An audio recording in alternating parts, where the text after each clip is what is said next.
اعوذ بالله من الشیطان الرجیم. بسم الله الرحمن الرحیم.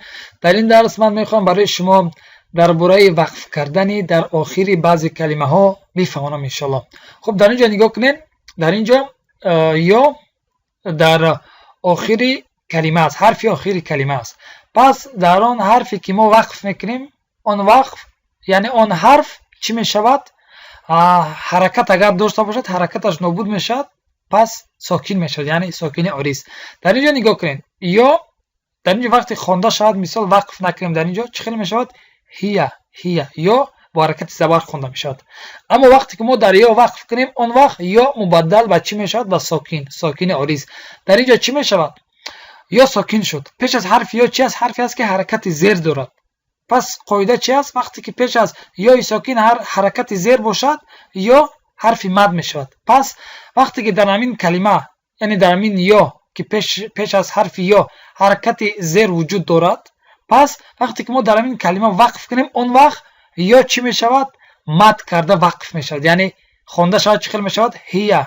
اما وقتی که در یا وقف کرده شود، پس چی میشود؟ هی، یعنی مد کرده وقف میکنه. فهمیدین؟ خب این بود مثال یا. خب در اینجا مثال واو. در اینجا واو حرکت زبر دارد، خوانده شود چی میشود؟ هو. وقتی که ما در همین واو وقف کنیم، واو ساکن میشود. پیش از حرف واو چی وجود دارد؟ حرکت پیش. قاعده چی است؟ پیش از واو ساکن حرکت پیش اگر باشد، اون وقت واو حرف مد میشود. پس در اینجا وقتی که ما در همین کلمه وقف میکنیم، یعنی در هو وقتی که وقف میکنیم، پس چی میشود؟ واو حرف مد میشود و مد کرده وقف میکنیم، یعنی خوانده شود چی خیلی میشود؟ هو. وقتی که وقف کرده شود در همین واو چی میشود؟ هو، یعنی مد کرده وقف میشود. خب این دو مثال ها از مثال ها آمد که وقتی که واو و یا حرکت دارند، اما وقتی که وقف در این کلمه ها در همین واو و یا حرکت دار وقتی که ما وقف میکنیم، اون وقت چی میشوند؟ حرفی مد میشن و مد کرده وقف میشن. همین دو حالت. خب در این دو حالت دیگر که است، در اینجا مقصد واو از اول حرفی مد است و در اینجا هم یا از اول حرفی مد است. پس چی میشود؟ یعنی مد کرده هم خوانده میشود و مد کرده هم وقف میشود، یعنی ینفضوا لذکری. خب این مثال رو در اینجا نگاه کنین. یعنی میم دو زبر دارد. این فقط درباره دو زبر است. دو زیر و دو پیش در این مثال داخل ندارد، تنها دو زبر. وقتی که حرفی که دو زبر داشت و بعدش همین یای ساکن بود، اون وقت چی می شود؟ وقتی که خوانده شود، مثل که امین هیچ وجود ندارد.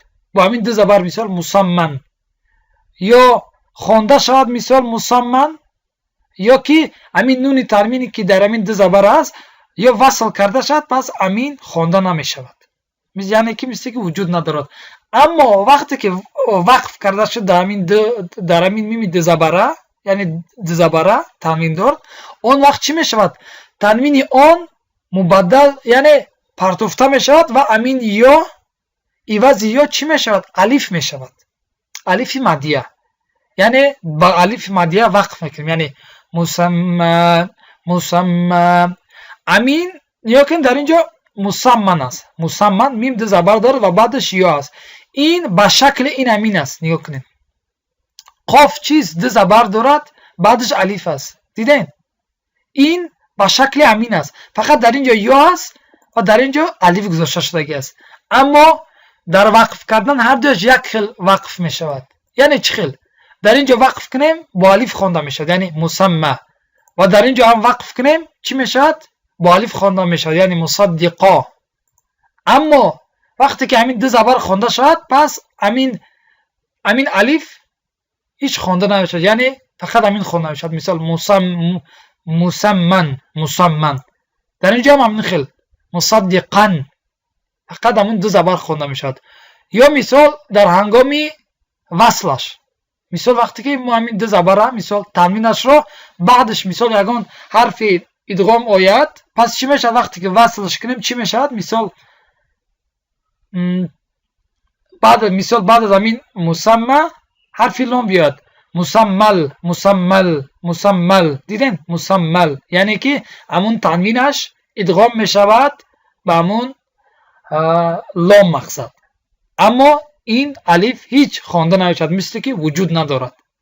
و در اینجا هم همین خیل وقتی که همین تنوین رو ما با اینجا یعنی در اینجا لام است ادغام کنیم، همین الف هیچ چیز وجود ندارد، یعنی مصدقل مصدقل. دیدین؟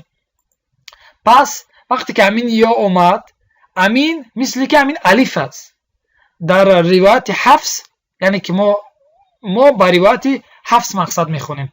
پس مثل که همین یایی که پیش از همین یای ساکن که دو زبر است یا زبر است، الف همین خونده میشود، یعنی مثل که الف است همین. فهمیدین؟ من برای چی گفتم که این با این شکل است؟ برای اینکه در اینجا الف را گذاشته شدگی است، اما در اینجا الف گذاشته شدگی نیست، یا است. یعنی چی؟ وقتی که پیش از همین یا ساکن مقصد دو زبر بود، اون وقت فقط وقتی که وقف شد اون وقت با الف خوانده میشد، یعنی تنوین نابود میشود و مسمى خوانده میشود. اما در وقتی مقصد خواندن مثال یعنی وقتی که دو زبر رو ما میخونیم یعنی وقف را میکنیم یا مقصد همون دو زبر رو تنوینش رو در اگون چی وصل میکنیم، اون وقت همین الف چی میشود؟ خوانده نمیشود. فقط در حالتی چی؟ در حالت که وقف شود، اون وقت همین یا الف یعنی که مبدل با الف میشود در روایت حفص، یعنی مسمى. در اینجا هم همین خیل قاف یعنی همین الف، قاف با الف است. وقتی که در همین مصدقا وقتی که ما وقف کنیم، اون وقت مصدقا خوانده میشود، یعنی همین الف خوانده میشود. در غیر وقف کردن این الف مثل که هیچ وجود ندارد. فهمیدین؟ خب این فقط یعنی در دو حرکت داخل دارد، یعنی در دو زبر، در دو زیر دو پیش داخل ندارد. فهمیدین؟ خب در اینجا و نساء وقتی که حمزه دو زبر داشته باشد، این هم تنها در حمزه ای که دو زبر داشته باشد، حمزه ای که دو زیر دارد و دو پیش دارد به او داخل ندارد، تنها به حمزه دو زبره داخل دارد. وقتی که ما حمزه دو زبره رو میخونیم مثال و نساء میخونیم، همین خیلی نیست. اما وقتی که ما در حمزه دو زبره وقتی که وقف میکنیم، اون وقت چی میشود؟ اون وقت تنوینش نابود میشود، عوضی تنوینش چی پیدا میشود؟ الف مدیه، الف ساکن پیدا میشود و حمزه با الف مدیه وقف میشود. یعنی نگاه کنین و نساء خواندیم، وقتی که وقف کنیم چی خیلی میشود؟ نگاه کنین و نساء، دیدین تنوینش نابود شد، عوضی تنوینش بعد حمزه چی پیدا شد؟ الف مدیه، یعنی الف ساکن است، حمزه حرکت زبر دارد، چی میشه؟ در اینجا الف مدیه میشد. پس چه خیلی وقف میشود؟ و نساء و نساء. فهمیدین؟ یعنی که با الف و با یک زبر حمزه دو زبره وقف کرده میشود و خونده میشود. اما وقتی که وقف نشود، اون وقت چی میشود؟ و نساء خونده میشود. وقتی که وقف کرده شد و نساء خونده میشود، یعنی با الف مدیه و با یک زبر. این تنها در حمزه دو زبره داخل دارد. خب این را هم برای شما در اینجا نگاه کنین، در اینجا دو زبره بود و اینجا یک زبره. نگاه کنین هر قاف یک زبر دارد، بعدش همین یای ساکن است. اینجا چی است؟ یعنی که همین یا چی است؟ الف است، الف است، یعنی مثل همین است. فقط در اینجا مقصد چخیل یعنی همین الف یا را گذاشتگی هستند، اما الف خوانده می شود. در یک زبره چی ما در همین وقف کنیم با الف خوانده می شود، چی ما مقصد بگذاریمش با الف خوانده می شود. اما وقتی که وصلش کنیم، اون وقت الفش ترک می شود. یعنی برای چی؟ در مد فرق من برای شما فهمونده بودم که وقتی که حرف مدیه بیاید و بعد از حرف مدیه سبب مد بیاید، فهمیدین؟ یعنی حرف مد بیاد و بعد حرف مد سبب مد بیاید و در بین حرف مد و سبب مد یک حرف بیاد که اینها رو جدا کند، یعنی در بینشون یک جدا کننده باشد. پس اون وقت اینها چی میشوند؟ الف مدیه، یعنی مقصد بغیر از یعنی الف مدیه، واو مدیه، یا مدیه، اون وقت چی میشوند؟ ترک میشن، یعنی به مد وصل میشود. فهمیدین؟ به مد وصل میشود. پس برای همین در اینجا الف همین الف خرد رو، الف مدیه رو نگذاشتن. برای چی؟ برای اینکه بعدش چیز تشدید چی است؟ از خود ساکن لازم دارد تشدید. پس یعنی سبب مد می شود. در اینجا حرف مد می شود الف، در اینجا سبب مد. وقتی که اینها وصل شود پس همین الف ترک می شود. به همین خاطر در اینجا الف خرد رو نگذاشتن، که یعنی که اگر ما این رو وصل کنیم پس به الف مدیه اینها رو وصل میکنیم. اما در اینجا نگاه کنین، در اینجا الف مدیه رو گذاشتن. برای چی؟ برای اون که بعدش چیز سبب مد نیست، سبب مد نیست و یگون حرف نیست که مقصد در بین حرف مد باشد و سبب مد. پس به همین خاطر در اینجا این رو گذاشتن. در اینجا اگر ما در همین جا وقف کنیم چه خیلی می شود؟ الاشقا قا، یعنی با همون الف وقف کردیم. اما وقتی که اینها رو وصل کنیم اون وقت چی می شود؟ الاشقل قلدی، یعنی که الف مدیه پرتافته می شود. اما در اینجا چی؟ مثال اگر در اینجا وقف کنیم چی می شود؟ للهدا، دیدین؟ خونده شد. اما در اینجا اگر ما بگذاریم یعنی وقف هم نکنیم، در اینجا همین الف هم خونده می شود، یعنی للهدا و این. اما در اینجا که باشد وصل که هست، پس به همین خاطر الف رو نگذاشتن، زیرا که وقتی که همین رو ما با همین وصل میکنیم در اینجا چی می شود؟ به مد وصل می شود. پس به همین خاطر در اینجا الف خرد رو نگذاشتن. پس فرقت اینی که یای ساکن پیشش یک زبر بیاد و دو زبر بیاد در چی بوده است؟ در همین که در دو زبر که باشد اون وقتی که ما در همینجا وقف کردیم اون وقت با همون الف خوانده وقف کرده می شود مقصد. اما در یک زبره که باشد چی ما بخونیم چی ما وقف کنیم اون وقت با همین الف خوانده می شود، با همین الف خرد مقصد که عوضی مقصد در بالای یا گذاشته می شود. و ما گفتم که یعنی در روایت حفص مثل که امین یایی که مقصد پیش از حرف یا که حرف باشد یا ساکن باشد در اینجا نگاه کنین، اینجا ساکن از مقصد. و اینها این مقصد از لین فرق دارد. اون لین که از لین در بالاش علامتی ساکن گذاشته می شود، فهمیدین؟ اما اینها که باشد در اینجا علامت ساکن گذاشته نمی شود در سر این را با لین فرق کنید که حرف لین از این زمین و آسمان فرق دارد. این را یعنی نگاه کنین در بعض جای دیگر هم هست که وقتی که الان من نشان برای شما میدیم، در اینجا نگاه کنین، در اینجا یا است، لام زبر دارد بعدش یا است. در اینجا نگاه کنین همین الف خرد را گذاشتن که یعنی الف خوانده می شود. نگاه کنین مثال علا، در اینجا هم نگاه کنین همین خیلی است علا. خب اما بعض روایت های دیگر هست، یعنی مثال ما روایت حفص هستیم، مثال روایت حفص مقصد تلاوت میکنیم و میخونیم. اما بعض روایت دیگر هست که همین خلالات چخل میکنن، الف رو با یا آمیخته میکنن، یعنی ایمالا میکنن. ایمالا کردن یعنی انشالله شما در درسای آینده انشالله میگذارین. پس در اینجا در بعض روایت دیگه هست که در این حالت، این مثال در روایت حفص الف خوانده میشد، مثال علا، مثال فطر الله، ضحى. اما بعض روایت دیگه هست که الف با یا آمیخته میشود، فهمیدن؟ آمیخته که شد صدای یا و الف هر دویش یک جا میبرد. یعنی چخیر مثال فطر الله، ما فطر الله میگیم. ما الان برای شما نشان.